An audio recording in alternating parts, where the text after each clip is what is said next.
is a Zerbinator Land production. Enjoy. I don't hear the dog being picked up in the mic, so I can hear a flea fart from that dog because I have super hearing. They do. Everything farts. What does that sound like? You know how every time something is like really small, it always sounds super high pitched? Right. So do you think only dogs can hear fleas fart? I would think that they'd hear this. You know what's funny is I was in the kitchen once, and you know how you get a trail of ants? I knew that one of them had a bad cold because if you listen really closely, you heard. Yeah? Yeah. Well, So they cute. shouldn't have been picking up those pepper flakes, I guess. Yes. Oh, we're recording, Louis. Hey, it's TheaterCast. Oh my gosh. Hey, hello and welcome to episode 7. Congratulations, we made it this far. No, episode 7, really? Episode 7 of TheaterCast. Get out of here. What was episode 6? Episode 6 happened to be Young Frankenstein. Why'd you have that put up on the internet as episode 5? Did I? Yeah. Because I'm a freaking moron. Let's take a look and I think this is episode 6. don't be stupid, Kevin, if I am. I count 5 there. Hello and welcome to episode 6 of Please Stand By. No, it's TheaterCast, you monkey. Oh, shit. Don't drink Bailey's pumpkin spice before you come to record a show. You had about as much Bailey's pumpkin spice as would fit in the cap of mouthwash. With no breakfast. Half of that, And actually. took my pills right before I picked you up. Oh, excuses. Don't mix Bailey's with your breakfast pills. Yeah, don't mix a thimble's worth of Bailey's with pills. Welcome to episode 6 of TheaterCast. Yeah, I did episode it. 6. Hey, you know what I find really interesting about this? Yeah. Every episode that we do of this series, every episode becomes a smaller percentage of all of the total episodes that we've done. So, for example, when we only had one episode up, that was 100% of all the episodes we had done. Then when we had 2 episodes up, that second episode was 50% of all the episodes we had up. The third one, 33%. The fourth one, 25%. The fifth one, Pre-recorded live here in the 20%. heart of Connecticut. I can keep going. In Max Studios. Tonight we're going to discuss Blade Runner. 17%.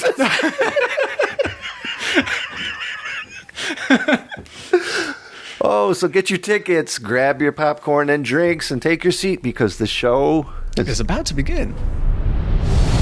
Here's Johnny. You can't handle the truth.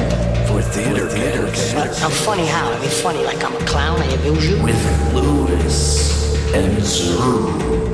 Get busy living or get busy dying. Get your tickets. I'm Jenny. I'm Forrest Gump. Are you going to plagiarize the whole thing for us? For TheaterCast. Da-da-da-da-da-da-da-da-da. Oh, wait, do we have a theme song? Oh, yeah. Yeah, we do. It's going to play right now over what I just started because that's ridiculous.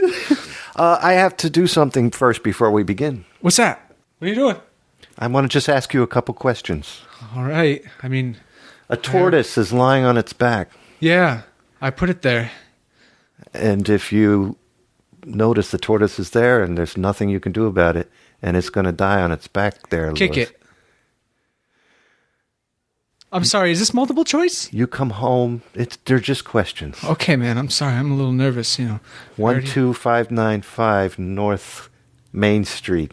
No, I already had an employee evaluation, man. Don't worry, this is just a couple of questions. Okay. Last question. Your mother, Yeah? she lives in Middletown. You know what? Let me tell you about my mother. Ouch! Oi! That hurt! I guess I gotta shoot you again. Ouch! All right, I should probably aim for some vital organs. Jerry's chiming in. That's for sure. Don't shoot the kitty. Well, he All right, doesn't like you're the not a fact that- replicant because your eyes aren't doing that thing that cats do at night when you come in the bathroom. Oh, like that shine thing? Yeah. I wasn't sure exactly what they were actually trying to look for, whether it was a lack of response or whether it was a total response. Of course, anyone who's listening to this podcast and hasn't actually seen Blade Runner, why? Why are you listening to this podcast if you haven't watched Blade Runner? Amen. Have you not realized this is a podcast about movies? We let you know in advance what the movie's going to be. Watch the movie first. Only dorks would have not seen this movie until today. Come along for the journey. I haven't seen the movie until today. That's fine. You still saw the movie. Yeah, today was my first time watching Blade Runner. I am 47 years old. And I saw Blade Runner years ago, but then again, I'm a nerd, so. This movie came out in 1982 when I was 12, and you were? Not born yet. No one was even thinking about making me yet. Not even a conception. No conception, nothing at all. What'd they call it? My incept date was 5 years in the future. And this movie takes place in the future. It does take place in the future, yes. The gentleman in the movie, I don't want to jump in, but I got to say it, the gentleman that just shot me, if this was the movie, was incepted this year in April 2017. So this movie was made in 1982, and they placed it in the year 2019. Yep. That's when all the action in this movie takes place. 2 years from now. So, I mean, what would that have even been from 1982? That would have been 35 years in the future? That's what I just said. Yeah. So they imagined a future that's a little different than the one we currently have. Not too far off, though. In some aspects, not too far off. And in other aspects, we are much worse off. Trump is still president in the movie. Trump is definitely president in the movie, although they don't ever mention it, but we're pretty positive that he is. Yeah. There's a lot of, Japanese? A lot of Japanese people around. Tons of Japanese. But Daryl Hannah's hair resembled that of Trump. That's true. So it told me enough. Point being, this movie takes place in the future. I'm doing air quotes right now. Right. Oh, and just so you know, when I was checking Lewis and giving him the test, I did have a flashlight on his eyeball. He was beaming me right in my eyeballs. So I had to do it. I'm still seeing spots. Oh, golly. But so please. 2019, 2 years from now. So I guess we have 2 years to catch up to all the weird flying car technology and mega cities that exist in the Blade Runner universe. Yeah. So fiery towers. Yeah, get started, scientists. What are you doing? Spray paint for eyes. There's spray paint eyes, and everyone in this movie was dressed like they just walked out of a steampunk convention. Exactly. And we can do that. There's plenty of those going around. It was amazing. This movie is amazing, actually. Completely. It's in the top 5 of my favorite movies of all time. We already did another top 5 of mine in the form of The Neverending Story. True. So over the course of who knows how many more episodes, we're probably going to hit all of my top 5 favorite movies. Mine as well. Young Frankenstein is one of my top 5. There we go. But I'll reveal the others as we go along. Hey, this is a passion project, right? Amen, with passion fruit. All right, so Blade Runner. What's the first question you got for me? Because I know you got it. I got 6 questions every show. I got actually 7 if you include our next movie choice, which is your choice. Why not bump it up to a nice even number of 8? Let's do it, because at the end I'm going to ask you one more question. Is join us next time when you say. So those are the 8 questions. But the first question I have for you tonight is, hey, who made this a movie? I'll tell you who made this movie. Same person who made a movie that took place in space, involved one of the most iconic female role models of all time. Especially in underwear. God, I loved her. And also aliens with acid blood. Acidy spit. I'm going to say aliens. Spit? Yes. Although I think the first movie was called Alien. Or Aliens? Alien, you're right. And that's right. I don't know. There was a bunch of them. Aliens. It was Alien 2. I got them all on a big Alien vs. Predator box set that you sold me. Predator versus Danny Glover. What was some of the other ones that came out? Wolverine versus Acidy Spit, I think was the other one. Planet 51. Oh no, wait, that was like a Pixar movie or something. And Hardcore Henry. Yeah. Great set of films. It's totally a great set of films and definitely were sequential. Let's see here. We're talking, of course, about Ridley Scott. Yes. Yes, Ridley Scott. He's still kicking too. He's making a bunch of stuff, and Including Blade Runner 2049. Blade Runner 2049 is coming out. This was part of the reason why I wanted to speak about Blade Runner. Oh, okay, good. Is because not only was it one of my favorite movies That too. Ever. Right. And it is also a great movie that anyone who enjoys a good movie, especially a sci-fi one, should watch this movie. It holds up. Agreed.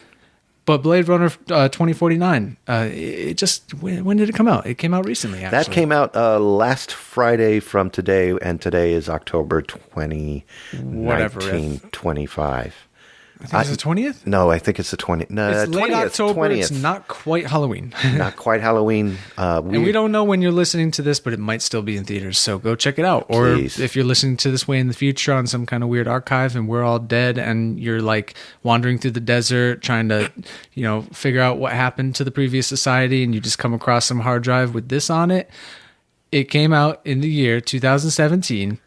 Also, tell any relatives I might have, even if they're mutants, I love them Yeah, please. dearly. If they're replicants, let them know in 4 years. And maybe try to find like a DVD or Blu-ray copy of Blade Runner 2049, so you know what the hell we're talking about. I'm sure they'll be on microchips by then that's implanted in your brain somewhere. You'll just have every movie ever made in your brain when you're born. Yeah. Man, why wasn't I born in the future? Because you were born now. All right, I was born 5 years after this movie came out. That's true. All right. Ridley Scott. He's an amazing guy. He did a ton of films. He did do a ton of films, and he is also the producer on Blade Runner 2049.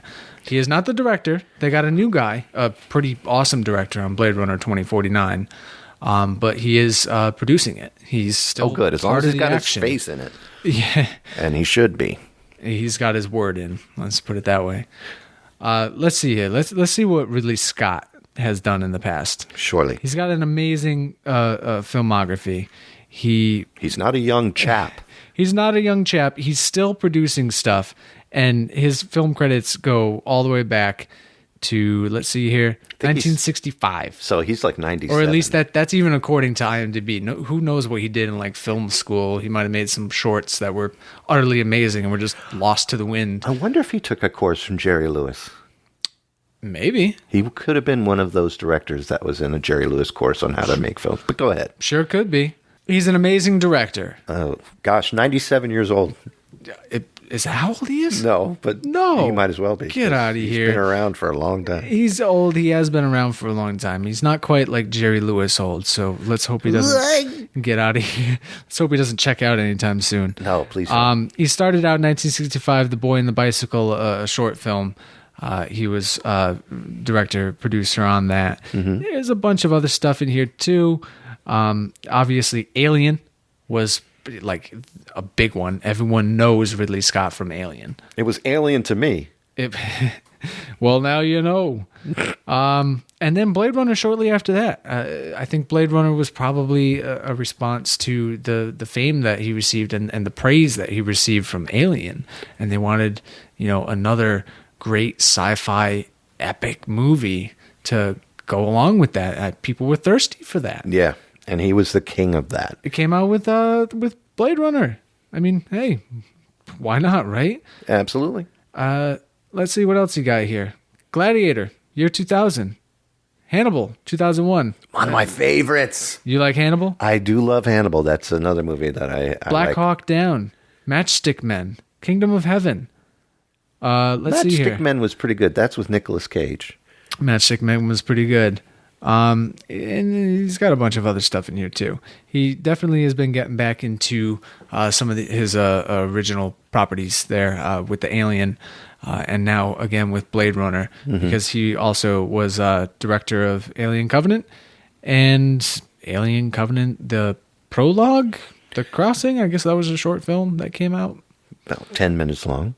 Yeah, I guess so. Came out. It says prologue, so I'm really hoping it came out before Alien Covenant. I think that might be coming up soon then. Yeah, well, he's also in pre-production for another Alien movie. That's my boy. 2019. I'm excited. I'll take it. He's bumping them out. Hey, Ridley Scott, when you do something good, why change the formula? Right. At least not too much. Why change your tune if you can sing it so well?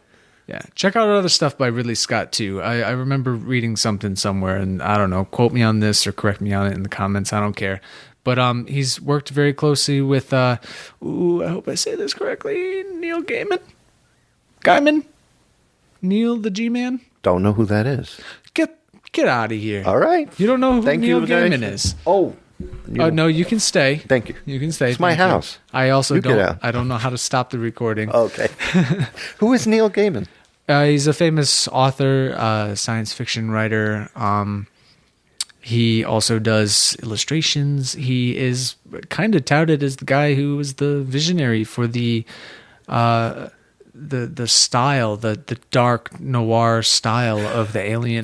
The text the pictures. Yes, I'm back. Also, hello, I know that guy. Drawing like concept art for the aliens and all this other stuff. He's quite a famous dude, actually. How do you not know? I didn't know his name. Get out. I know his work. He actually did a guitar for Dokken, the guitarist. I forgot his name now, but he produced a guitar for him, as a matter of fact, and drew up some nice artwork on that sucker, and did a couple of other things for other stuff that he did with Stuff and Things. Stuff and Things. The Day the Saucers Came by Neil Gaiman. Gaiman? I'm going to say Gaiman because I read shit phonetically, all right? So it's Gaiman. Look it up yourself, pronounce it however you want. Hey, Uncle Lewis. Yeah, what's up? Yeah, I'm Uncle Louie. What do you want? Can you do the thing you did when I came and picked you up?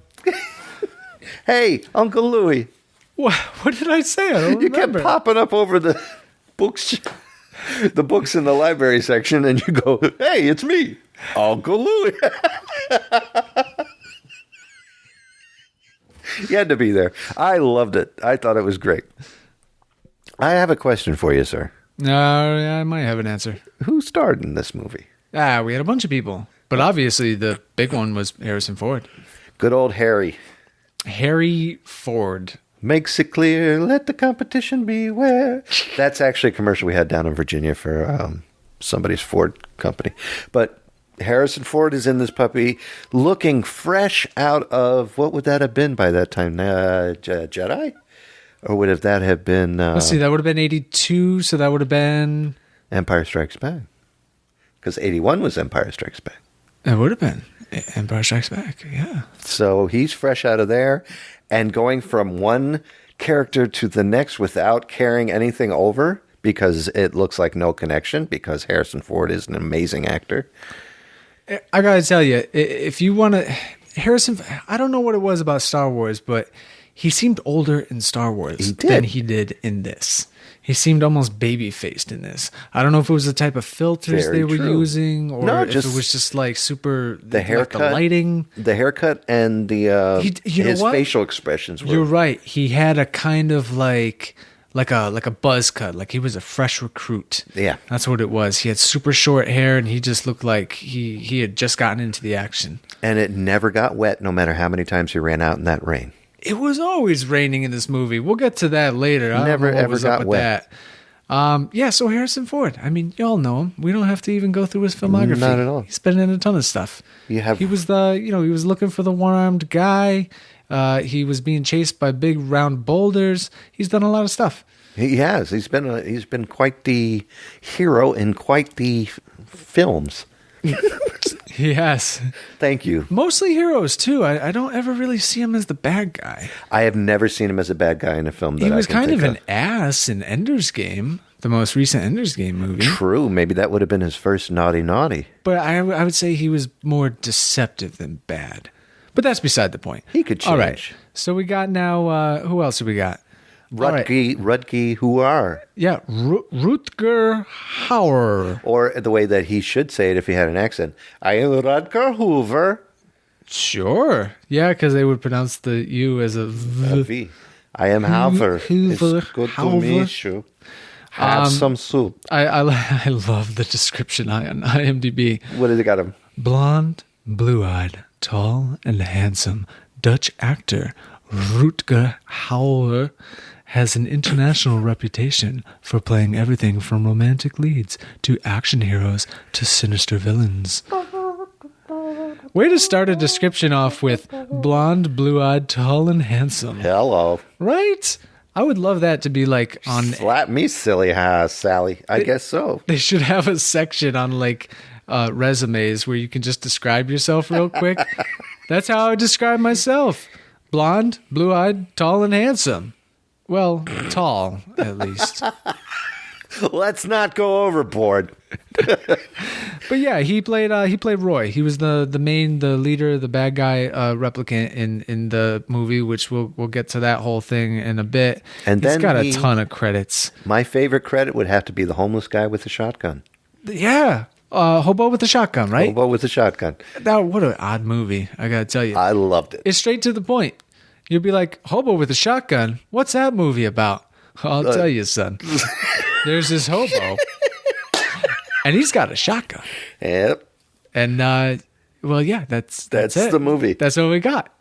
Imagine that pitch. I think that'd be great. I would love to see him in the movie Machete.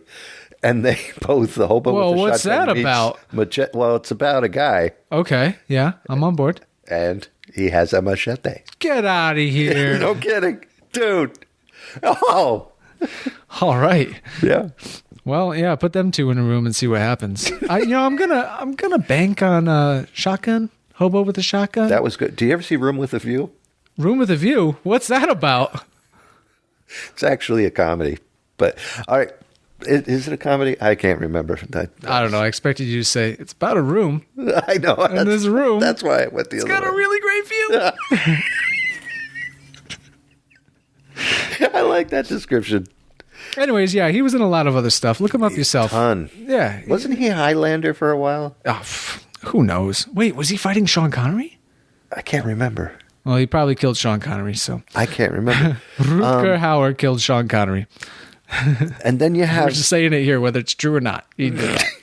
Then you have Sean Young, who I've never really seen her before, and I fell in love instantly. Well, who did she play? She played Rachel. Rachel, who is I guess kind of the love interest of I'll say Harrison Ford. Oh, by the way, we didn't even tell you Harrison Ford's character name. It's Rick Deckard. Yeah, pretty simple, hero type name. They call him Deckard a lot, just short, like they do when you talking to police or whatever. They always refer to him by their last name. Informally type, but yeah, he plays Rick Deckard. So, and Rutger plays Roy Batty, which the little Batty. Why would they even give replicants like actual human names? Just to mess with them a little bit more. Why couldn't he be like 2167-B? That would have been the syllables, because they're not that brilliant. I guess. So they couldn't. How are they supposed to remember that? Roy, 3 letters, 1 syllable. And so this chick, what's her name again? Rachel. No last name. Rachel. Just Rachel. Just Rach. Huh. Interesting. So you didn't see anything else about her? She would have been good on Friends. Well, she already had the name. And then you had... Oh, wow. Okay, this one. For all my sci-fi friends out there, I present to you Edward James Olmos.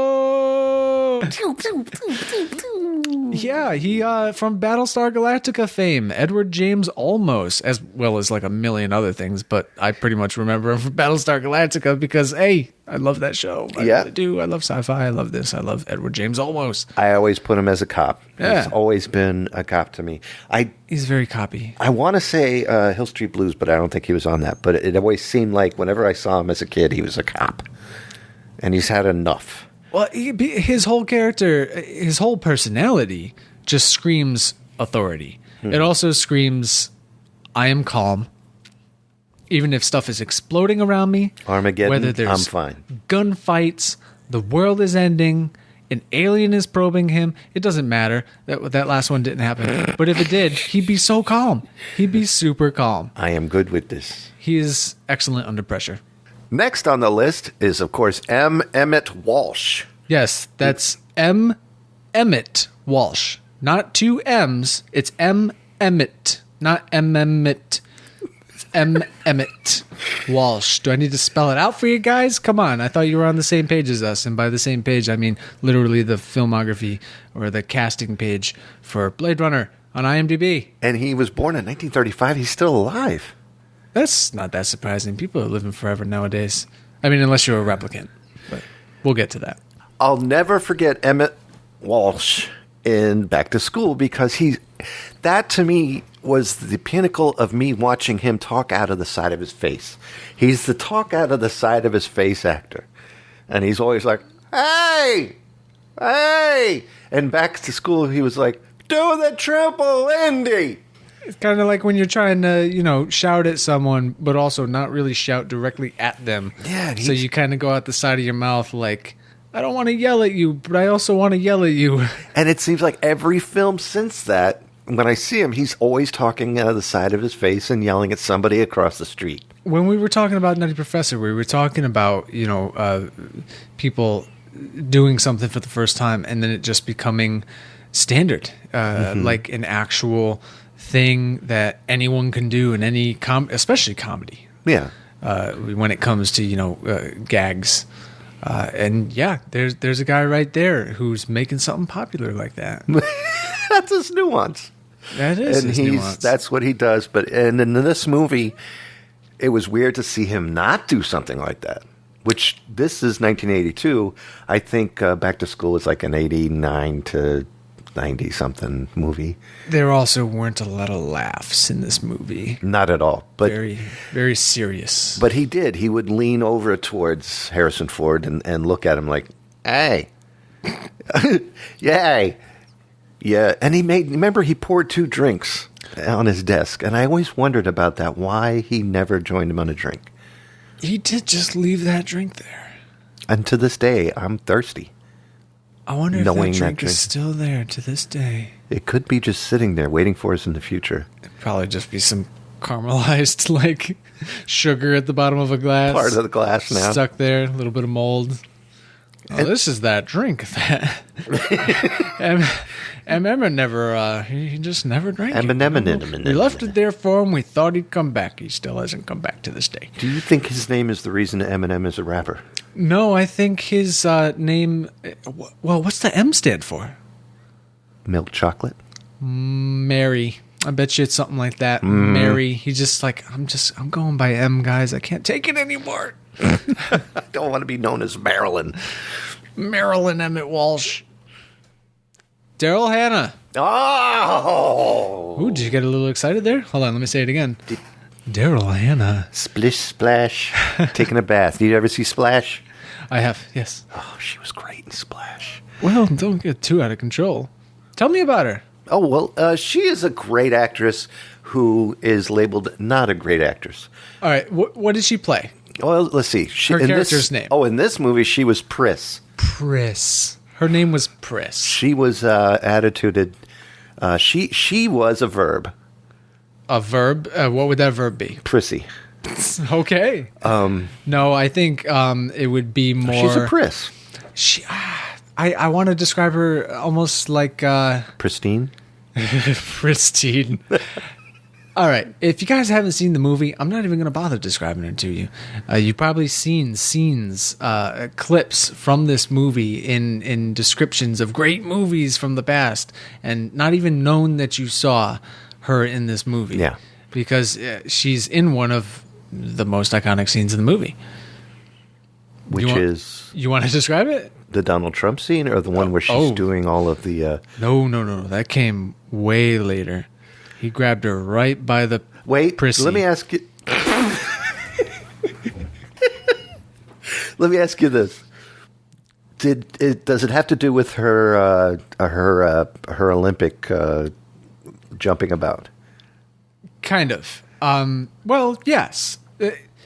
Hold on 1 second here. Take your time. I want to pull her up because I bet you do. It's the flow nicely. Let's see here. Go ahead and I'll edit back in. Daryl Hannah. So you had M. Emmett Walsh. His name was probably Marilyn, and she has a male's first name. Everyone's all out of control in this. That is a good point. She does have a male's name. I think that's kind of the trend nowadays. I think it's Daryl. It's Daryl.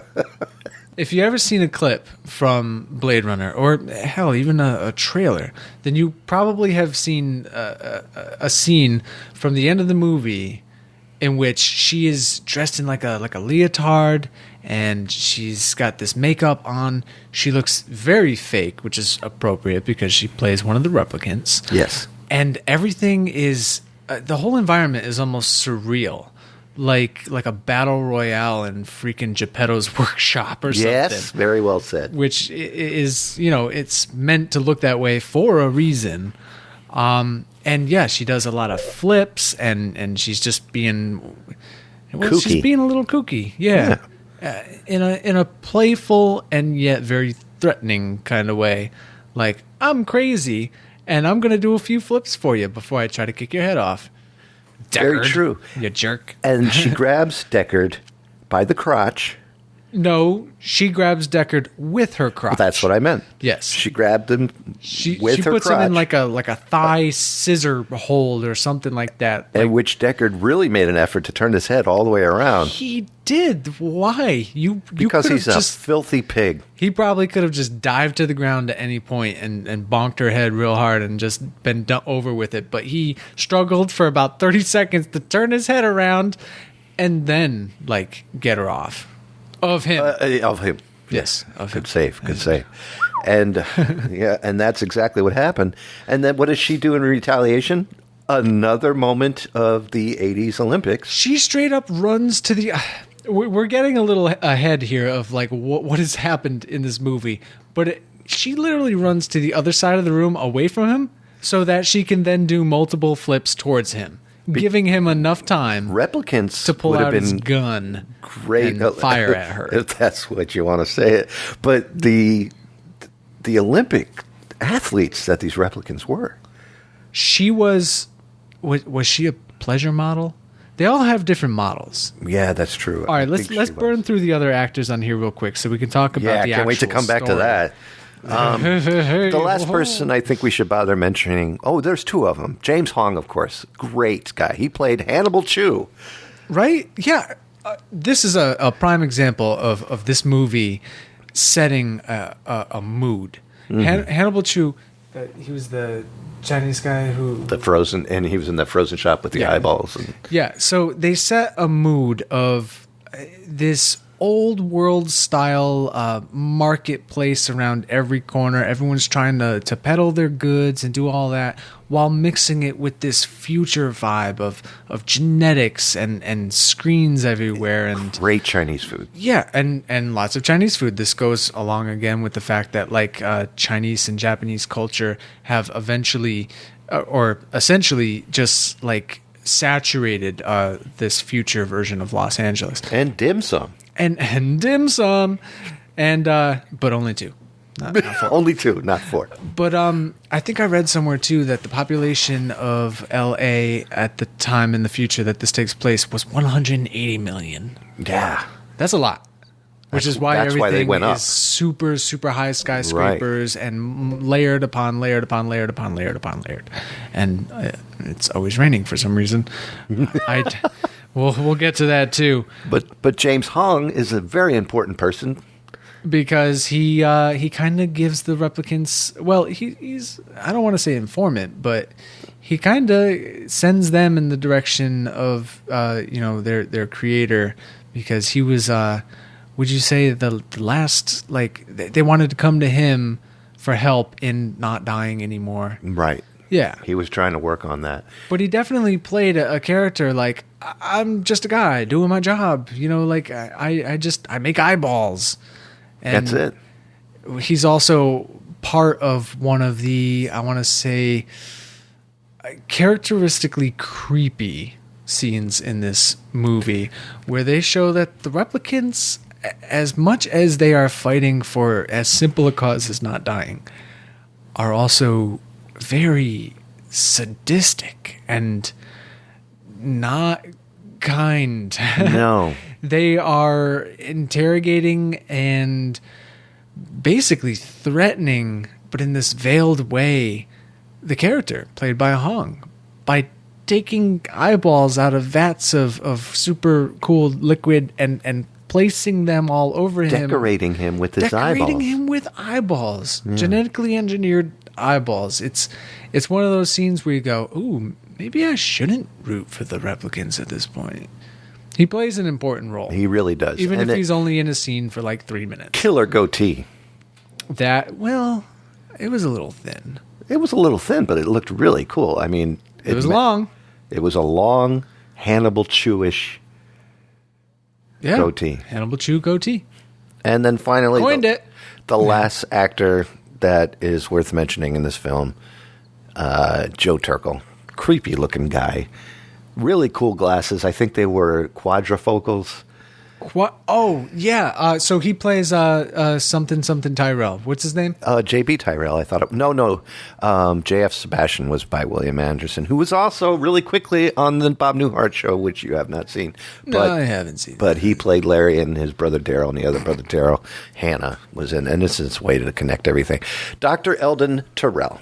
Oh, Dr. Eldon Tyrell. Yep. So he's like, Turkel. I don't know, CEO or at least some kind of big head of the Tyrell Corporation. A nice king bed. He had these. They were like maybe octagonal like glasses, but the main like magnifying part of his bifocal glasses were like right in the center. Yeah. And I couldn't tell if that was supposed to be futuristic, or maybe he got them at a Goodwill or something. Probably got it at the futuristic Goodwill. Future Goodwill, which is probably also a random market cart on the side of the street, because everything is market carts on the side of the street. Get some good used dim sum there. You bet. So that's who started. No, I think we missed someone. Who? Joanna Cassidy. You know why she's important in this movie? Because she plays the Diamondback Snake stripper. Yes, and this is also a character who is in one of the most iconic scenes in the movie, which is she basically dies in slow motion while running through several plates of glass, and this is the one kill by Deckard in which he expresses the most amount of regret for. Yeah, that's true. As you'll see, he doesn't like being a Blade Runner. No, he really doesn't. He's, I guess, pretty good at it, and he feels that he has to, especially since he's being forced to, but he doesn't like to. He even describes to Rachel shortly after that scene in which he kills Joanna Cassidy. Who does she play? What's her replicant name? Oh, sorry. Zora. Like you said. Yeah, or Zahora, it might be pronounced. I don't actually remember, to be perfectly honest. Yeah, he even says to Rachel, do you have the shakes a little bit? I get the shakes sometimes. Got the shakes. He is straight up. He goes to the bottle. He doesn't like killing them. They're a little too close to human, or he might even feel empathy and sympathy. Yeah, it's not their fault that they were. Even though he's still willing to do his job, it's a long chase sequence. She doesn't even directly, want to, kill him or anything. She just wants to survive. Suddenly realizes that he is totally bullshitting her. Uses a weird voice, which is actually kind of funny when he's like trying to question her in her dressing room. Oh, by the way, I think she's the only one that shows boobies in this whole movie too. No, well, what's her name shows boobies too. No, you're absolutely right. I'll take my retraction. She does show boobies. She's quite the booby a bit. shower, which I believe is actually I don't want to say tasteful, because it didn't seem necessary, but it does show that she was kind of like trying to be coy, like, oh, I'm just a regular old girl, I'm a snake handler, and I'm totally going to get undressed in front of you because I'm totally calm and not at all threatened by you. Not at all. And that's her job. Seconds later, she flips out and begins running, which sets in place this chase scene through the streets, through the wonderful, magnificent streets portrayed in this movie, part of the visual awe of Blade Blade Runner is these scenes in the streets and the backdrops, and eventually she gets gunned down by Deckard. Which is a shame because she had one hell of a hair dryer. That was a pretty cool hair dryer. It was the original like dry vac. She was like, which became the Floby later on. And yeah, it's cool. One person I just thought about that we missed. Oh, we got another one. Well, Brian James, and he passed away in 1999, but he is the king of playing bad guys in movies. The ever chinless Brian James. Oh, he was who did he play? He played the main guy in the very beginning as well, who played. Give me a second. He was the officer. No. He was the one who played. Give me a second. Leon Kowalski. And he was the one that you played in the beginning of this podcast. I was thinking of someone else. That's right. Yeah. Yeah. He at the very beginning he's being interrogated with the Voight Comp procedure or something like that. They called it a procedure in which they analyze people while asking them questions to determine whether or not they're replicants. In some vaguely explained way, they can use that to weed out replicants. And since replicants are so close to being human, they ask him about his mother. And he gets pissed off. And he freaked out. I didn't know that he shoots passed the away. guy, and apparently also is able to get completely out of that huge building. After having done that, he totally escapes because he comes back later and fights Harrison Ford. Everyone fights Harrison Ford in this freaking movie. I didn't know that he passed away though in 1999 at age 54. Deckard had a bad day, bad couple days. Deckard? Yeah, 1945 he was born in, so he died in 99. That's too bad. I didn't know that. I have more questions for you, sir. Yeah, we talked about everyone that acted in this movie, so we got a good idea of all the different people in here. They've gone on to varying degrees of fame, none more so than Harrison Ford, obviously. Oh, yeah. He's still going, and he's going to be in Blade Runner 2049 too, so you can expect to see him there. You will find him right there. Do you know that Blade Runner, $250 million is what it costs to make the new one? The new one. And $125 this past weekend. So far. They've made 125 so far. I'm really hoping that they at least make a little bit more than what they put into it, because if not, this is just be the death of the franchise all over again. And you can't make another film in another 30 years. Harrison will be done. It took them 35 years. Yeah. To make an official sequel. There were a couple of short films. They should have waited till some 2019. other stuff. You think it really would have mattered that much? That'd be like saying make Terminator 2 in 1997, because that's when the bombs were supposed to drop. Yeah, that's true. So, who dropped a bomb? Not Skynet. No, that's for sure. All right, so what's question number 3? I don't even remember. Well, how much money did this movie make, sir? I'm sorry. Let's do this again. Hey, question number 3 is how much money? Well, it cost $25 million to make. That's a lot of money in 1982. Actually, I think it cost $28 million to make. I don't know. It was like 20-something million dollars. And did they made their money back, I guess? They eventually made their money back. When you count in international markets, they made their money back. But in the United States, with ticket gross sales, they were like $1 million short of making their money back. Nowadays, you think, especially with the release of 2049, do you think they're probably still making money right now off that film? They actually started to make a lot more money years after the movie came out, even years after the movie came out on VHS. Because it came out, it wasn't met very well in theaters. It also wasn't met very well on the VHS release. Yeah. But then years later, it started to develop a cult following, and people started to appreciate it for the piece of art that it really is. Definitely. And so it started making a lot more money with future versions that came out, director's cuts, extended cuts. So they made a lot more money then. I'm not even sure exactly how much, because it's all broken down into these different categories like DVD sales, online sales, director's cut sales, extended cut sales, super extended cut sales, Blu-ray, super uber duper extended cut sales, 4K, 17-hour long nosebleed session sales. I don't even know. And alternate ending sales too, I guess. Yep, there were. I believe I looked this up. There were 43,000 alternate endings. That's what I just finished watching 3 of those. Wait, it's gone up 45,000 alternate endings. Oh, I got more to watch. Yeah, we're going to be at this all week. My next question is the most important question of all, the entire show. You ready? This is it. No, I'm not ready, but go ahead. What is this movie about? Oh, all right. Well, it's about Blade Runner. I would call this a bounty hunter film.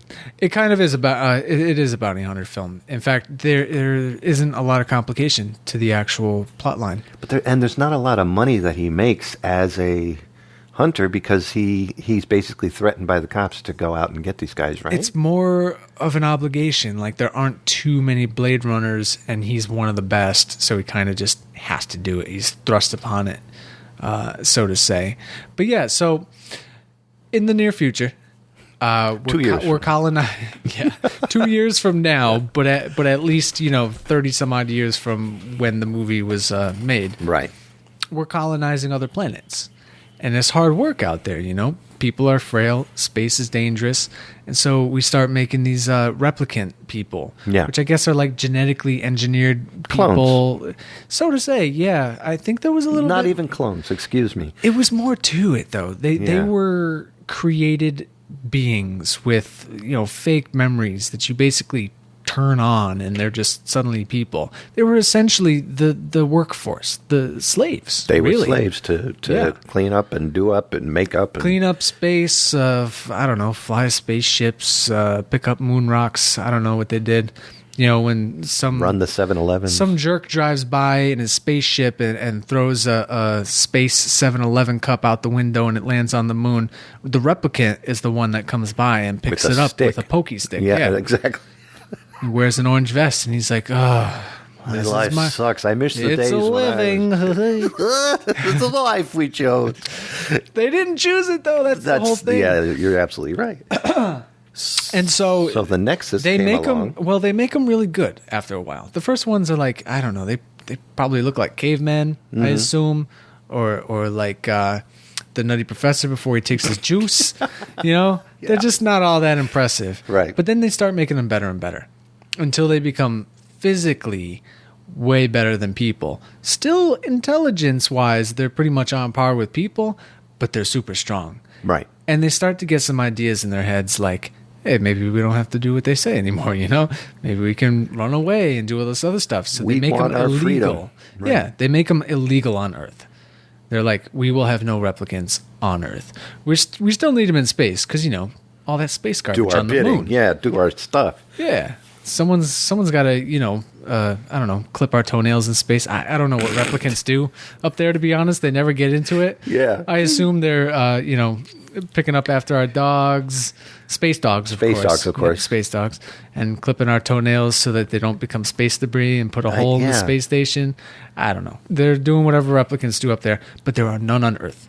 And the ones that do come to Earth, that's where the Blade Runners come in. Blade Runners like Deckard. Yep. Like Harrison Ford's character. And at the very beginning of the movie, we find out that, after what's-his-face's character shoots the guy giving him the Voight Comp test, we learn that there are 4 replicants that stole a space station. Yep, Leon. They stole a spaceship. They killed everyone on board, and they came to Earth. And there were supposed to originally only be 4, and then they found out there was 5. Oh, we'll get to that in just I'm a sorry. second. I always jump ship. But there were 4 of them in the thing, and they call in Harrison Ford all rude like while he's trying to eat some dumplings. I know. Or 2, not they 4. were dumplings, right? I don't know if that or maybe Hannibal Chow was serving up really bad eyeballs. In an awesome scene that shows yet again how person to person commerce is basically what drives the whole city. Yeah. Everything is under a tent in the streets. It's all in the streets. There's only one scene where we're in a business that's indoors at all. Yeah. And that's when they're in the nightclub when they find Zora. Everything else is on the streets. There's even a scene later in the movie where he comes up to an old Asian lady with this little snake scale because he's trying to figure out where it came from, which leads him to Zora. and she's like in a kiosk in the middle of the street. She's running with kiosks. This awesome sci-fi looking microscope and like analyzing devices. Yeah. In like that'd be like, oh, I want to get a DNA test. Well, I think I'll go to the mall. I think we in have one of there. those kiosks. I can get some keys made, buy a calendar, and get a DNA test.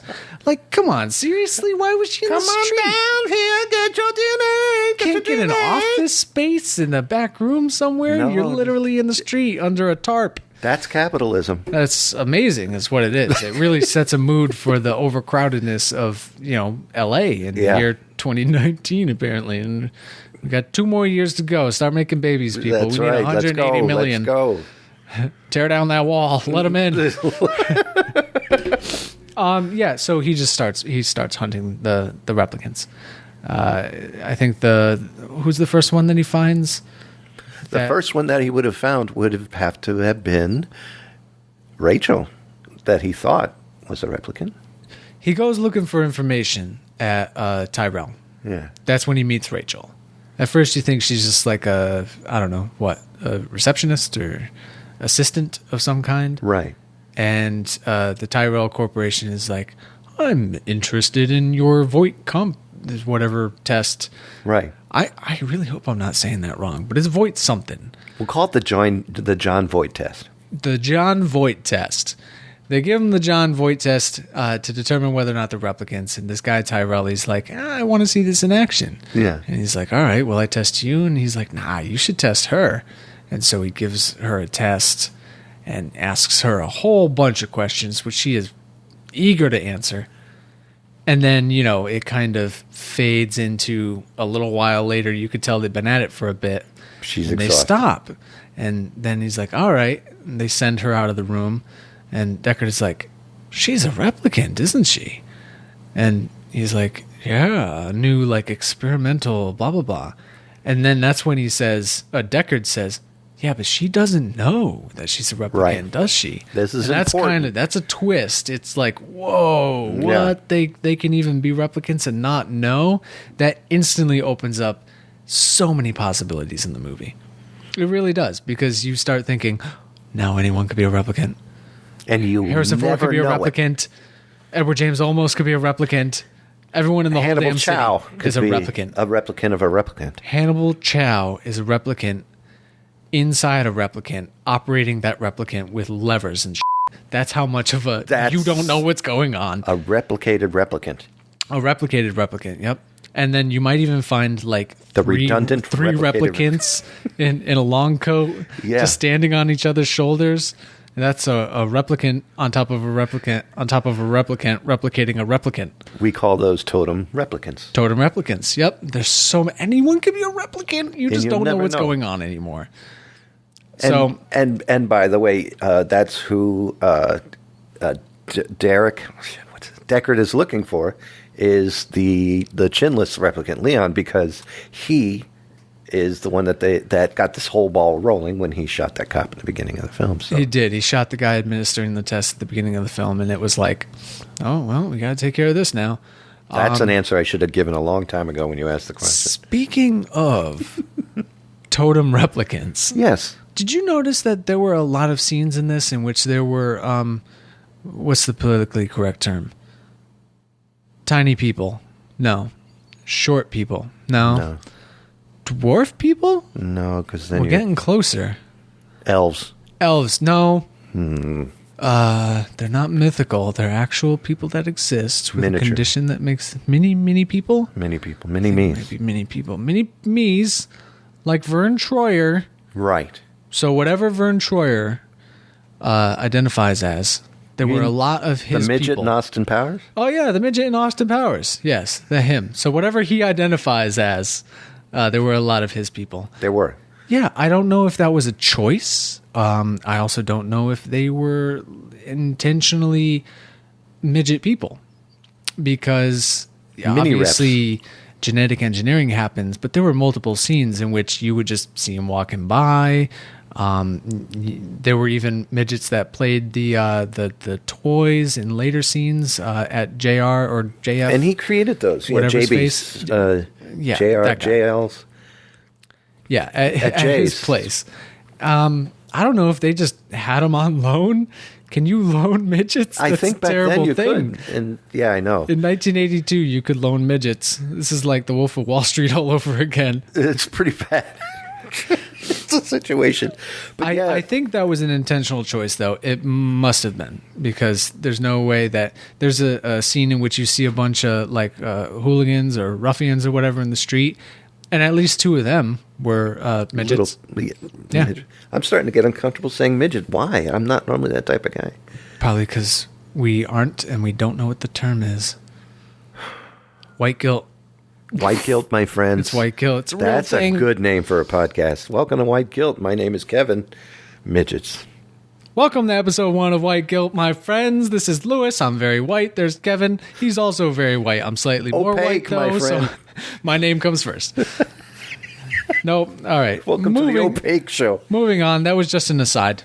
So after that point, they have a, what would you call it? A romantic understanding. They seem to have a. Well, what happens is she's looking for him and found him in an elevator. I think after she has this extremely long test and they send her out of the room, she kind of catches on. She's like, uh-oh, I think I'm a replicant. Maybe I'm a reppy.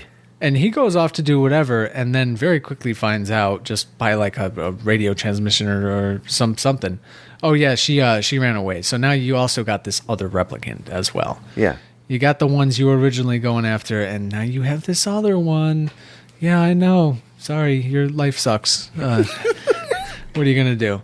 But she straight up comes to him. Like, she finds him. Yeah. She even helps him dispose of Leon when Leon eventually comes after Deckard. She saves his life. She does. Leon got the upper hand, knocked away his gun, was about to, mess him up real good, and she gets Deckard's gun and shoots him in the head. What is the word? Not Deckard. She shoots Leon in the head. What is the words that Leon uses and is kind of prevalent throughout the entire film?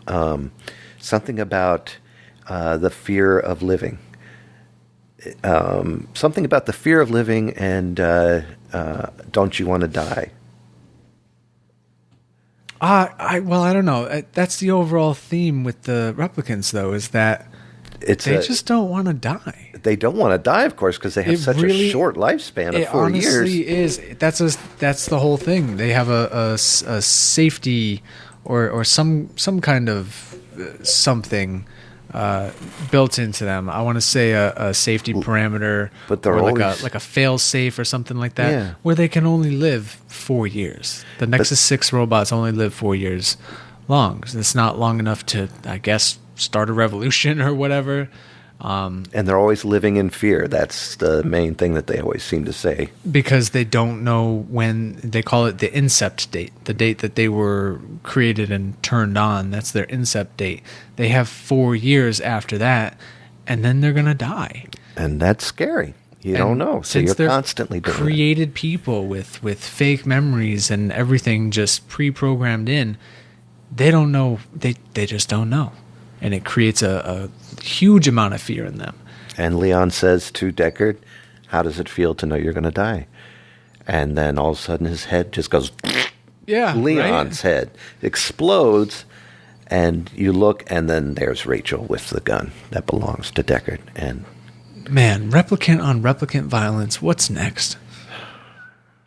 Oh, he also, I guess he also didn't know how long he would live. He didn't know it was 4 years. Yeah. Because one of the things he asks, like, before he even starts beating the crap out of Deckard is, I was born on, you said April 2017. April 16th, 2017. April 16th, 2017. So he knew his inception date. He didn't know how long he was going to last. Right. He was like 4 years, and he's like, I'm more than halfway through. I'm like, oh no. He's 50 out of 100 right now. He started freaking out. And then he's like, well, guess I might as well kill you because you're here to kill me, and at least I have 2 years left. Yeah. Win So, the lotto and enjoy the last year of his life. I guess. I wonder what the lotto would even be in that future. Probably 4 dumplings, not 2. 4 dumplings, and then another glass of the tequila with the worms in it. Yeah. Ugh, that was gross. 4 worms, not 2. That's right. So from that point, we do that elevator scene. Yep, the elevator scene, she's hiding out.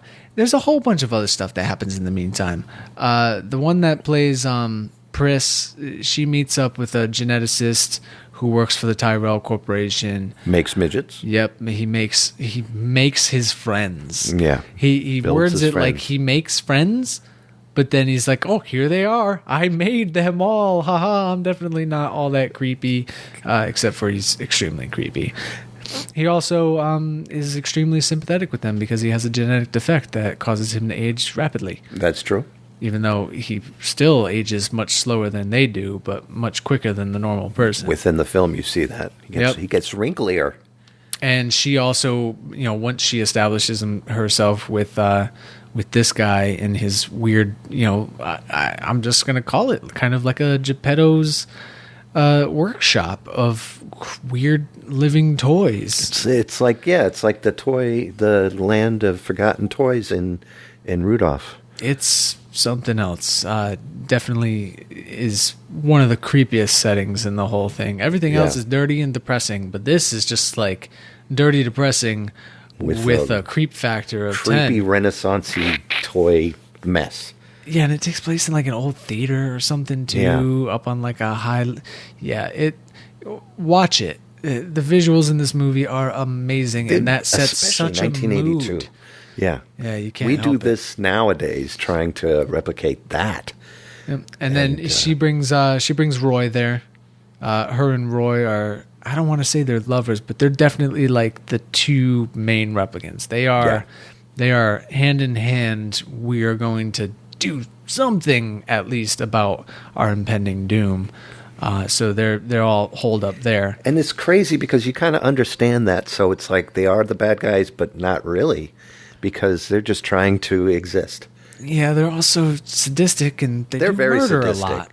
And I don't want to belittle that.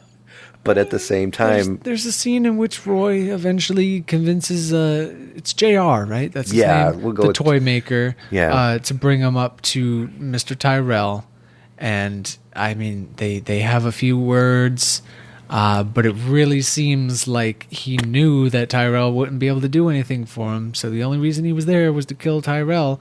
And he doesn't just shoot him. No, I'm going to squish your head. And he sure as hell does. Boy, he squishes him good. Not just squishes his head, too, but jabs his eyeballs in with his thumbs, and you hear cracking like... And you know what's really cool is the imagination factor of that, because you're looking at the owl's face. There's that owl in there, who looks like he was replicated, too, by the way. He had the little funky eye thing. Yeah. And, but you don't see his fingers go in. You don't see his head's being crushed. You hear it. You see him about to do it, and your imagination takes over, which kind of makes just a small amount of blood. You don't see any like jelly eyeballs. And it made it amazing. It was such a good scene, and I was actually impressed of how they didn't give it to you. You had to imagine it, and that was very nice. That was refreshing in today's give you everything movies. You know what I mean? The whole movie was less of showing you what was going on. And instead, it was making you feel what was going on. Yeah. With the aesthetics, with the soundscapes, with the music, the scoring. Oh, the music is another star in itself. That is another story. We'll get to that in a second, right after we finish up the story. Because at this point, Deckard has already taken out Leon. Yep. He took out Zora. Yep. And he just found his last couple of clues to lead him, after Roy kills Tyrell and all that stuff, to lead him to JR's place, and he knows where the last 2 replicants are. Well, the last 2 he wants to kill, after all, because he kind of wants to bone Rachel, so I don't think he wants to take her out. Not yet. No. Maybe out to dinner. That's what I meant. But he doesn't want to, no, shoot her in the head. Make sure she's worth the lobster and steak meal. Yeah, and if she complains, then you can shoot her in the head. But, don't do that first. Yeah. Order of operations of dating. Right. Ask, take him out, see who wants to pay for the dinner. Oh, yeah. If she says that's okay, as long as she pretends that she might want to pay for it.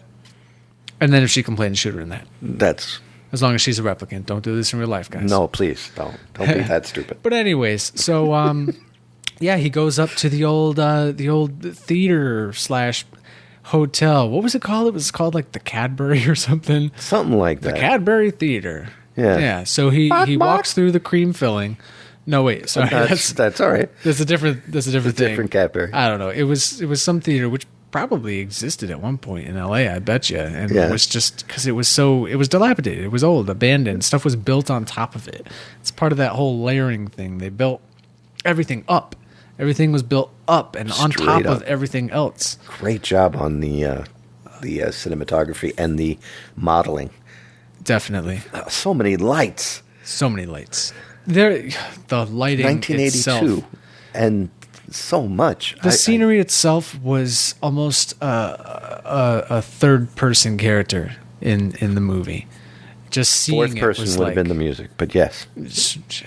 fifth person, sixth person. There were unhuman and unreplicant characters in this movie, in the form of the set and the music, and even just the mood itself was almost a character. Well, anyways, Back to our story. yeah, so they battle it out, man. First, he gets there, and Pris is there. She hides amongst all the toys. She's painted her face at this point. She threw a veil over her head like a dust cover or something. Right. And she's just sitting still, just pretending He didn't fall she's, for it. she's another toy. But he sees her and he's like, all these other things, strangely enough, look like toys. This looks But like Donald this Trump looks like an actual in a female person. body. Yeah. She does have that wacky hair. Yeah, she does. And he pulls the veil off, and she basically immediately is like, "Wah! Karate kick to the chest," and blah blah. Olympic. Starts doing flips, and Yeah, I'm she's gonna going nutcracker nutty. your head with my thighs. Wah! Yeah, she goes at him. She should be on a Wheaties box with some of the stuff that she did. It'd be like fighting a Russian gymnast Yeah. while having no gymnastic skills yourself, and a gun. And guess what? Gun wins. Gun wins, and she dies exactly the same way she died in Kill Bill Like 2. I mentioned it earlier, she runs to the other side of the room so she could build up momentum in her flips. And right as she's approaching him on like flip number 5 or 6, he puts 2 rounds into her freaking chest. And then she does this crazy spasm. Oh, she does. That's and something did else. you see Kill Bill 2 when she had her eye removed? And it's the same thing. She danced the same way on the floor. I guess that's a thing. Hey, do that thing you did in Blade Runner. And she did that in Splash when she first got out of the water. No, I'm What kidding. was she pretending to be a fish? I think so. Splashing around? Yes. Hold on, let me do that thing from Blade Runner. Splish splash, splish splash. No, it's something else. You could look up the scene too. There's probably something on YouTube if you really, really, really, really, really, really, really don't want to watch this movie, which please do. Just do it. Then you could at least check out the final scene in the movie, the last scene with Pris and the last scene with Roy. Yeah. Because then Roy comes up. I guess he was downstairs. I don't know, getting groceries. Yeah, I don't know what he was doing. He was probably running an getting some errand. more of them dim sums down He there. might have just, the whole time been coming home from killing Tyrell. Because I imagine, that takes a big while. city, you got to take a lot of exits. Did he shoot Stop at the JR? I don't know what happened to JR. He dropped him off somewhere. He's like, JR, some shit's about to go down at your apartment. Go, Some shit's going to go down at your apartment. go down to Mr. Wong's, get yourself some frozen eyeball treats. And enjoy them. Definitely. Yeah, give us at Worms least and treats. 2 hours. I'm thinking 2 hours it'll take us to toy with and eventually kill Deckard. Mm-hmm. And then you can come back. Which And- means at the end of this movie, JR probably did come back and was just like, oh my God. What have you done with the place? Well, he didn't hurt the midgets, and that's good. Who knows where a stray bullet went?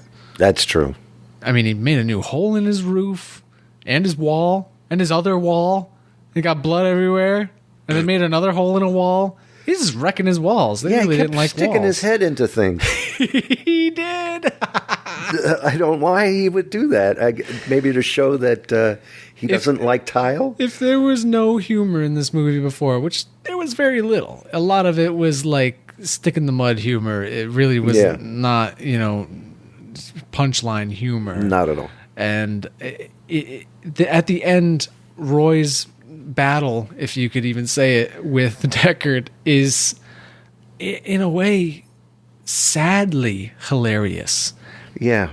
You can realize within the first the first minute or so, you're like, oh, Roy is the battle bot. He's the battle model of the Nexus 6. They literally say it earlier, like he's a military grade replicant. Yeah. He knows how to fight. And you're like, uh-oh, he's going to fight Deckard now, a mere human.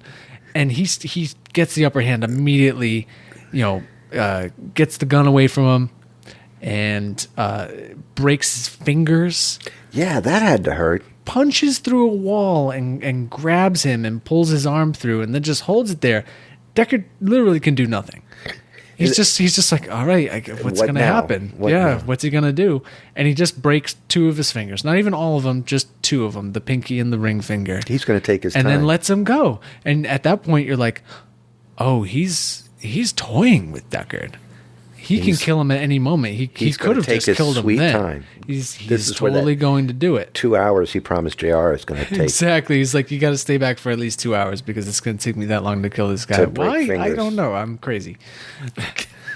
Why? I don't know. Yep. And so at Deckard at this point, he does the smart thing. He runs. He's like, I am going to get the hell out of here. He runs through this hallway, down another hallway, through all these creepy, wet hallways. Everything is wet. Everything is wet. Like a freshly washed You never see a bathroom. clear sky in this whole movie. No. It is raining half the time, and the other half of the time, everything had just been rained on. It is constantly wet in this version of LA. It's amazing.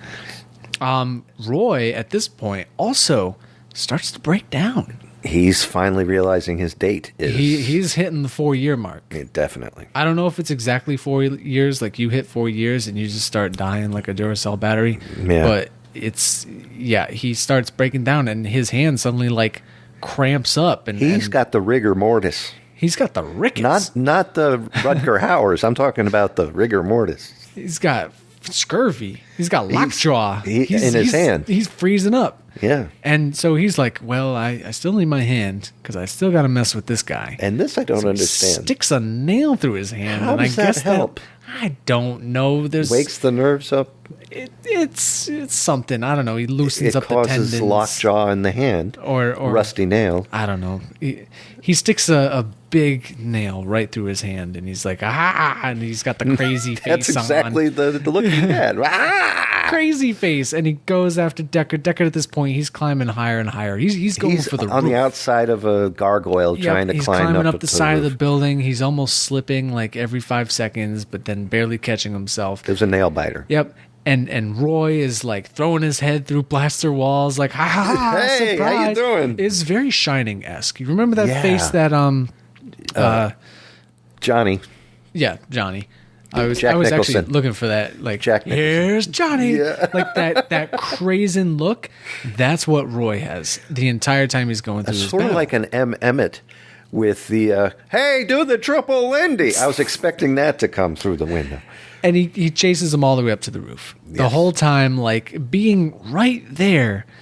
And he could have gotten him so many times. Instead, he could have grabbed him while he was out of the window. He could have grabbed him through the wall again. Through the ceiling. Because he throws his head through the wall, and then you find out there's actually a door 2 feet to the right of that wall that he Whatever runs makes through the man happy. after he gives Deckard 2-second head start again. So this is just a game of cat and mouse where the cat has no real interest in catching and finishing off the mouse.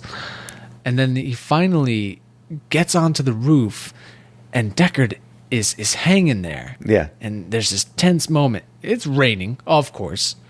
They're soaked.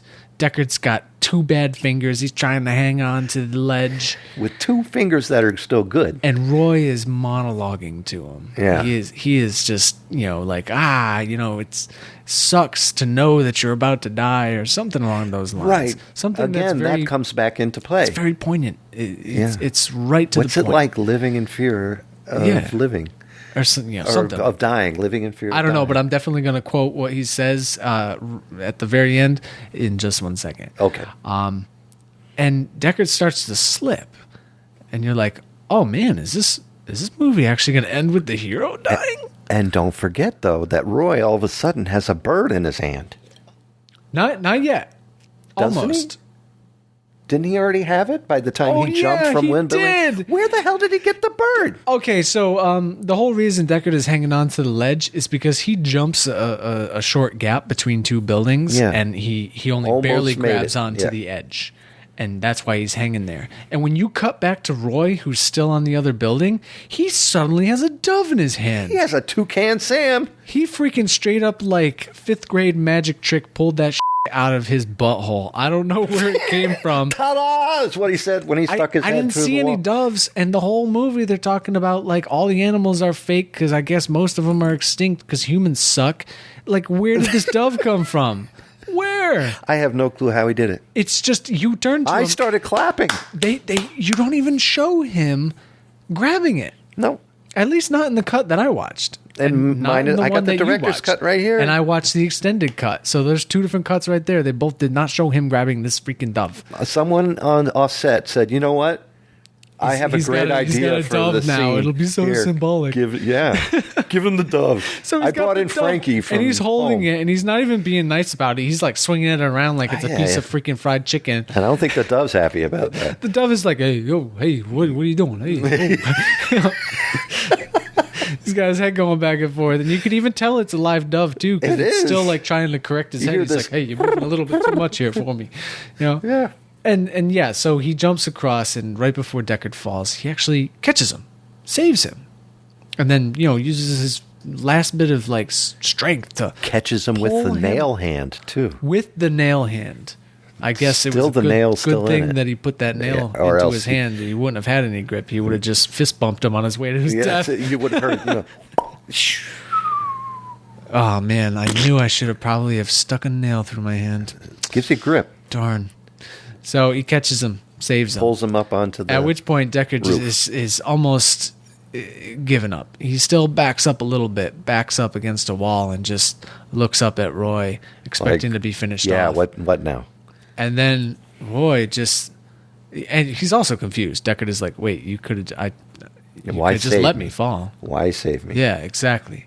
And this is when this is one of my I would say it's probably the best part of the movie, which for me is rarely ever at the end of a movie. Right. It's usually somewhere in the middle of the movie during Yeah. like this tense moment, Sure. especially like when a hero has that moment in his arc where all hope is lost right before the resurgence of faith, like in movies all the time. Right. That's usually a favorite point for me in movies. And for most people, it's intended to be. But this is right at the end of the movie. And it's one of my favorite moments. I've seen things you people wouldn't believe. Attack ships on fire off the shoulder of Orion. I watched sea beams glitter in the dark near the 10-house gate.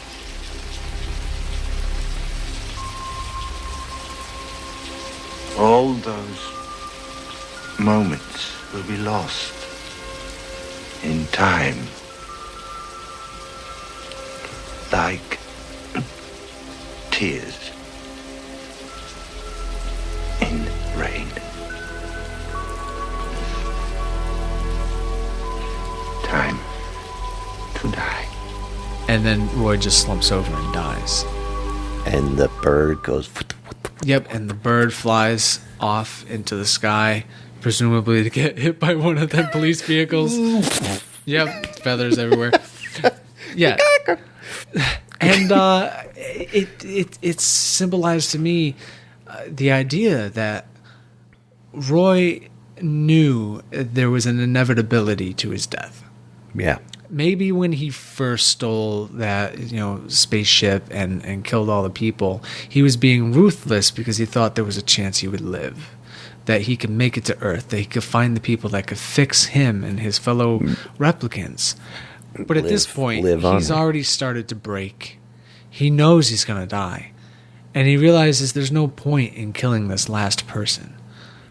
He probably also recognizes that of all the people he's come across so far, Deckard is the one that has the best chance of not so much being a champion for the replicants, but at least being, a sympathizer, I guess. Yeah, good, good, well put. No one in the movie up to this point has, well, besides JR a little bit, but more so out of a morbid fascination with, created beings. Same thing with Tyrell. He's like, oh, this is fascinating. But there's no actual emotion behind it. But Deckard... Roy picked up on Deckard having those emotions. Having those emotions and reluctance even to kill. Right. Only killing in self-defense, really. Yeah. Well, he knew maybe not that so much with Zora. He had a compassion for... Well, I think he had a compassion for the fact that it's not their fault they exist. True. They are created. They weren't. They had an inception.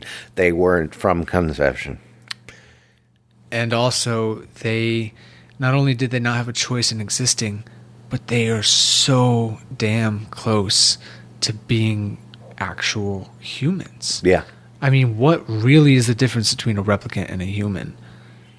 The way they're manufactured. Yeah, that's true. That's pretty much it at that point. I was going to say midgets. They are flesh and blood. I thought that was the answer. One is engineered and the other one is random chance, I guess. Yeah, exactly.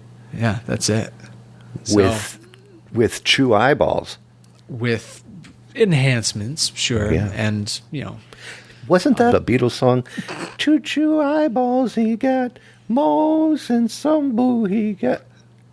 That's not the lyrics, is it? Nope. Okay. No, I'm pretty sure not. Now, wait, you're talking about Juju eyeballs. Oh, I got that all screwed up. I thought it was choo-choo. Now, this is where you and I differ towards the end of the film. Why is that? This is the scene that today got me stricken that, all right, what happens next? He goes home freaking out. Rachel could be dead because her time could be up too. Pulls the sheet off of her while she was in bed. Yeah, the police finally show up. I don't know if he radioed them ahead of time and they were just like, well, let's see how this fight turns out. Who was show on? Up, they and get James off the Olmos roof. is up there. Yep, James Olmos in the vehicle. And he comes and says something along the lines of, what's the point of being afraid of dying? Or afraid of living, one of the two. It says the same thing that all of the replicants have been saying. And then what's-his-face gets a look... what's-his-face? Deckard gets a look on his face, and he freaks out and goes home to see if Rachel's still alive. Pulls the sheet down, puts his cheek to her cheek, and is like, oh, thank goodness, everything's fine. And then, in my director's cut, he takes off to go somewhere else, and I'm not sure. They take off. They take off together. Yeah. And he goes upstairs, and there's a little tinfoil creature right outside of his door. That was a running thing. The guy was fidgety, and James and almost he would always grab made things. Like I think it was like a gum wrapper at one point. He took a toothpick or something and made a little man. It was a matchstick. You're right. Yeah. He took a matchstick. He made like a little man out of it.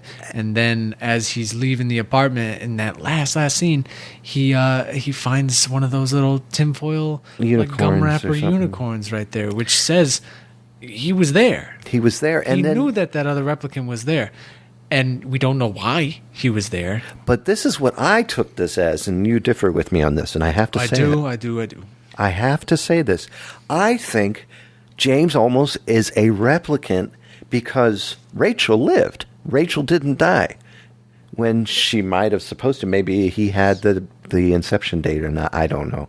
But I think, at least the way I would like to think the movie ended, because I could be wrong, I normally am, that James Olmos is the last replicant because there's supposed to be 5 instead of 4.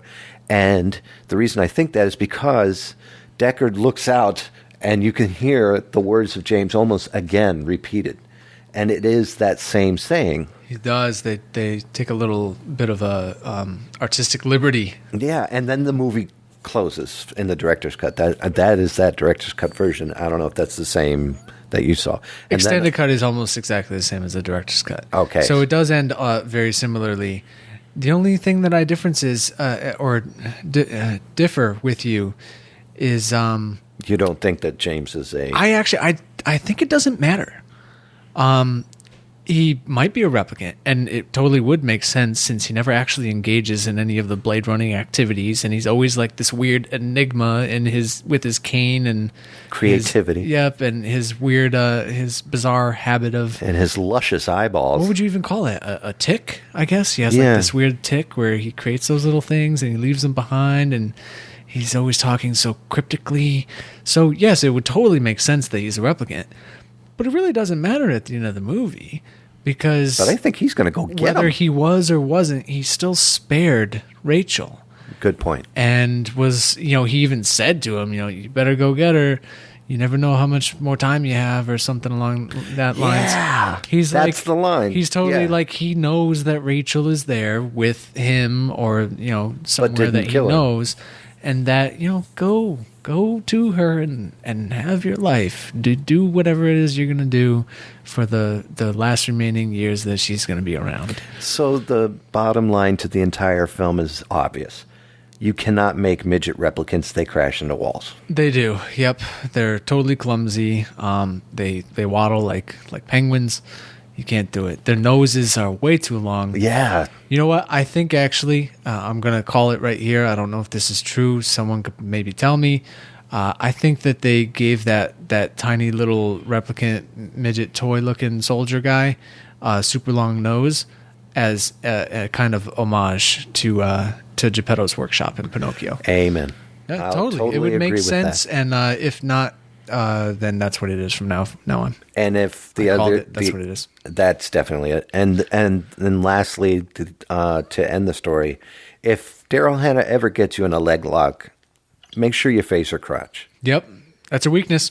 That is her weakness. Just blow on her priss.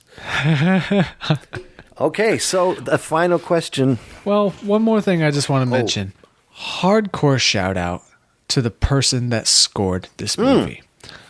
One of the most amazing things about this is the slightly synthesized yet there's a chorus element to it. The score of this movie sets a tone subconsciously in your mind that carries you through the amazing visuals that are there in front of your eyes. Amen. It is the perfect complement to the visceral, gritty, dark noir feeling of what you are seeing on screen, but in your ears. And on top of that, I think that was a proper sentence, but it might not have been. But I think you're getting how much I am trying to tell you. Yeah.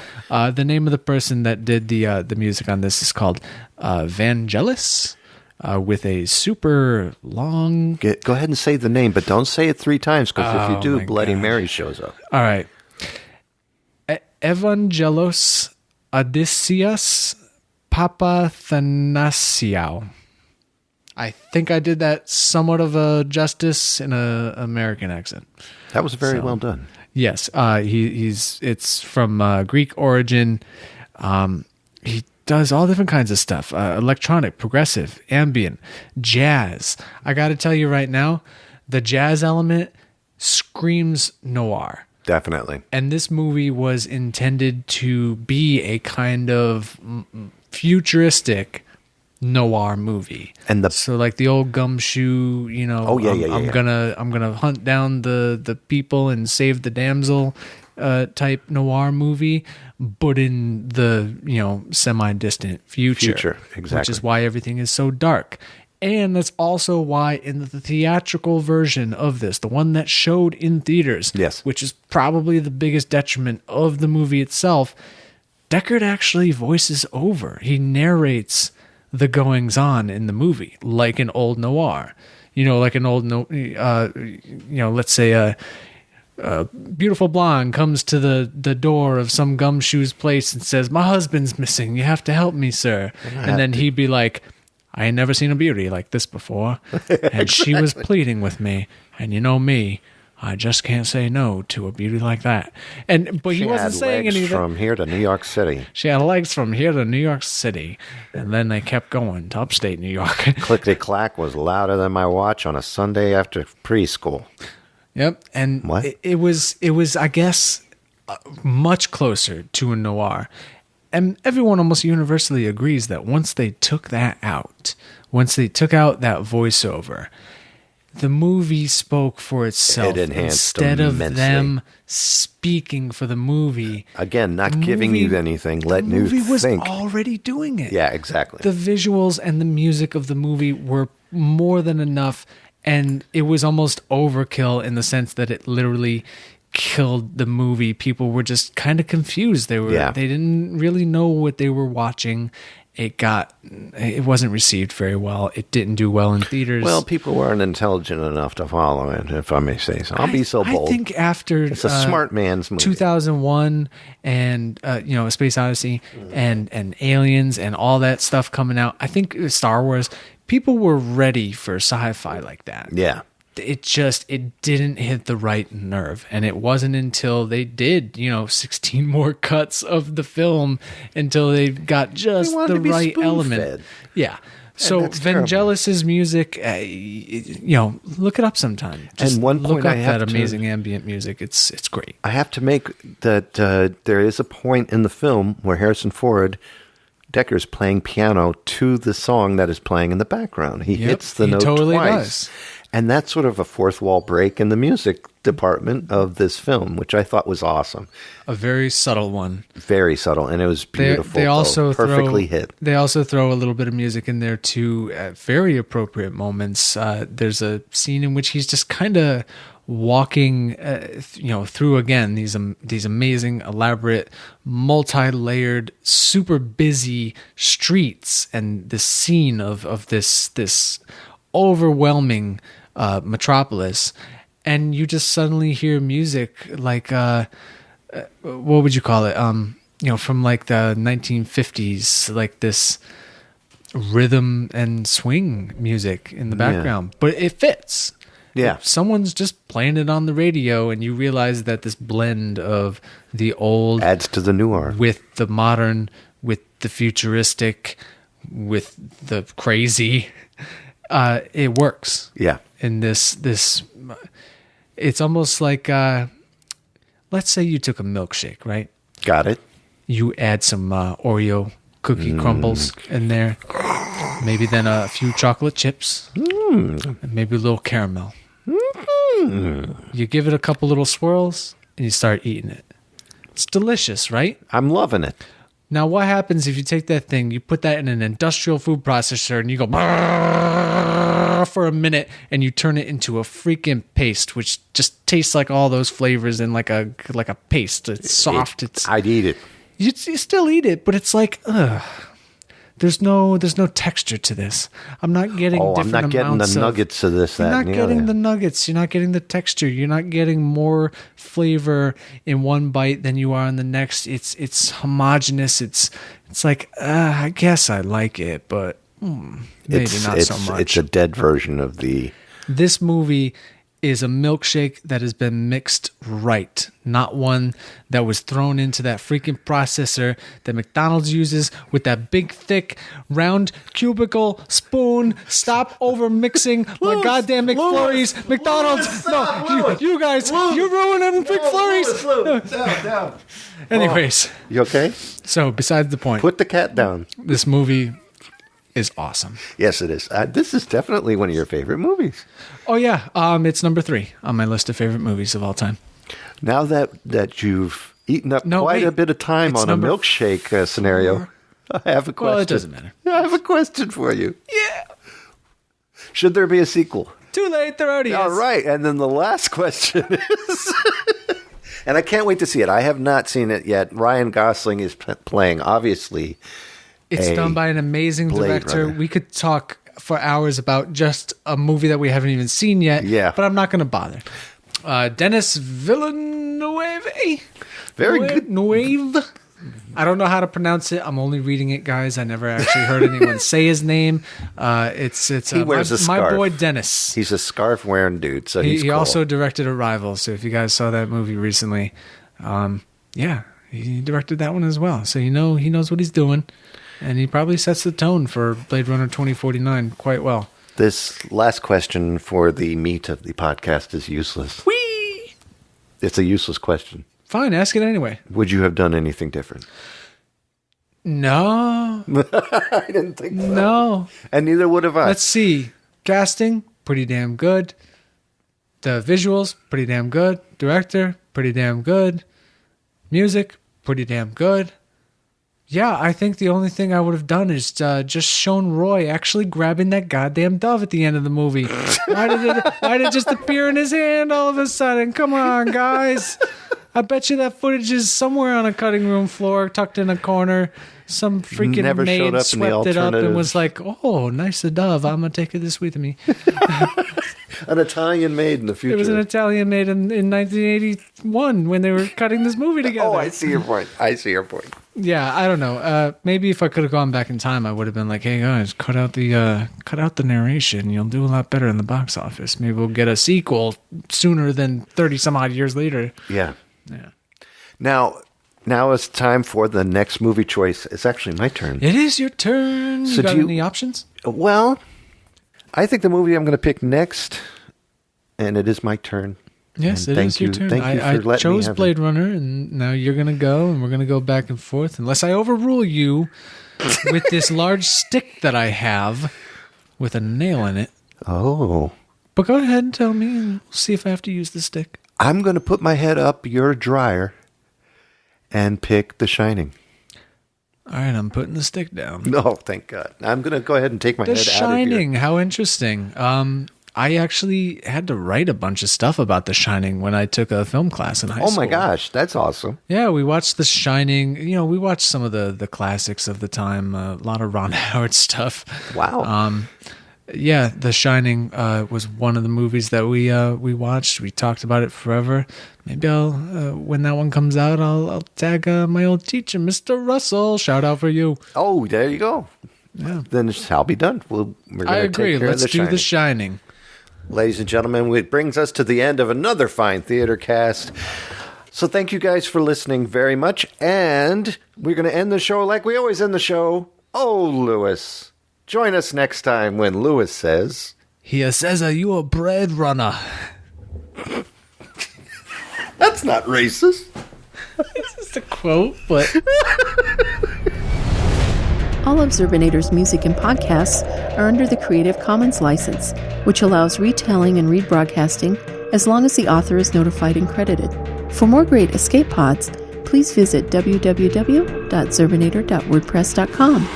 If you would like to contact Zerbinatorland, you can send an email to instrumentally@gmail.com or give us a call at 571-408-ZERB or 9372.